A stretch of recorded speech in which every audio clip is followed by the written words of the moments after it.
रात 2:13 बजे रूम 309 के बाहर कोई मेरा नाम लेकर खड़ा था। ये घटना रायपुर के एक पुराने बॉयज हॉस्टल की बताई जाती है।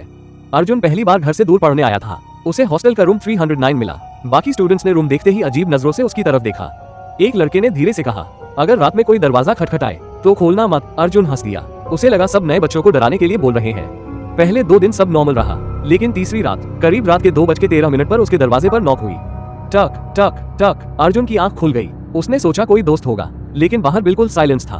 फिर दोबारा नॉक हुई, इस बार थोड़ी तेज। अर्जुन बेड से उठा और दूर के पास गया। जैसे ही उसने पीप होल से बाहर देखा, उसका दिल जम गया। कॉरिडोर में एक लड़का खड़ा था, हॉस्टल यूनिफॉर्म पहने हुए, लेकिन उसका चेहरा दिखाई नहीं दे रहा था क्योंकि उसका सिर अजीब तरीके से नीचे झुका हुआ था। अर्जुन ने डरते हुए पूछा, कौन? बाहर से बहुत धीमी आवाज आई, भाई फोन चाहिए, मेरे रूम का दरवाजा बंद हो गया है। अर्जुन थोड़ा शांत हुआ।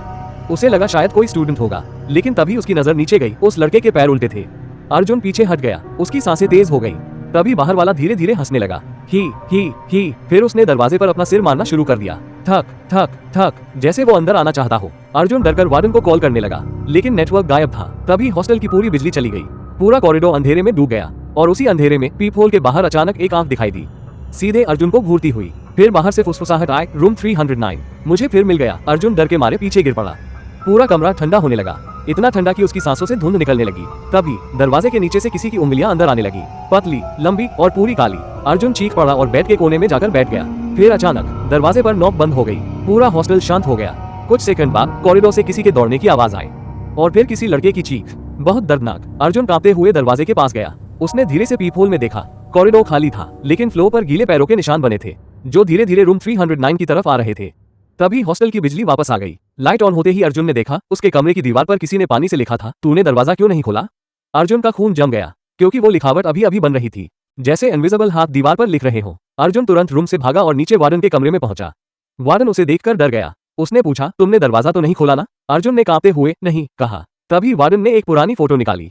फोटो में वही लड़का था, हॉस्टल यूनिफॉर्म, सिर नीचे झुका हुआ। वार्डन ने बताया, 3 साल पहले रूम 309 में रहने वाले एक स्टूडेंट ने सुसाइड किया था। उस रात वो मदद मांगता रहा, लेकिन किसी ने दरवाजा नहीं खोला। अगली सुबह उसकी बॉडी कॉरिडोर में मिली थी, पैर उल्टे मुड़े हुए। उसके बाद से हर साल किसी ना किसी को रात के 2:13 पर नॉक सुनाई देती है, और जो भी दरवाजा खोल देता है वो अगली सुबह हॉस्टल में कभी नहीं मिलता। अर्जुन ने उसी रात हॉस्टल छोड़ दिया, लेकिन कहानी यहीं खत्म नहीं हुई। एक हफ्ते बाद उसे अननोन नंबर से एक ऑडियो मैसेज मिला। उसमें सिर्फ नॉक की आवाज थी, टक टक टक, और फिर वही फुसफुसाहट, इस बार दरवाजा खोलोगे ना? अगर वीडियो पसंद आए तो छोटा भाई या दोस्त समझकर एक लाइक जरूर करें और चैनल को सब्सक्राइब करना मत भूलना। आपका एक लाइक हमारे लिए बहुत ज्यादा मायने रखता है।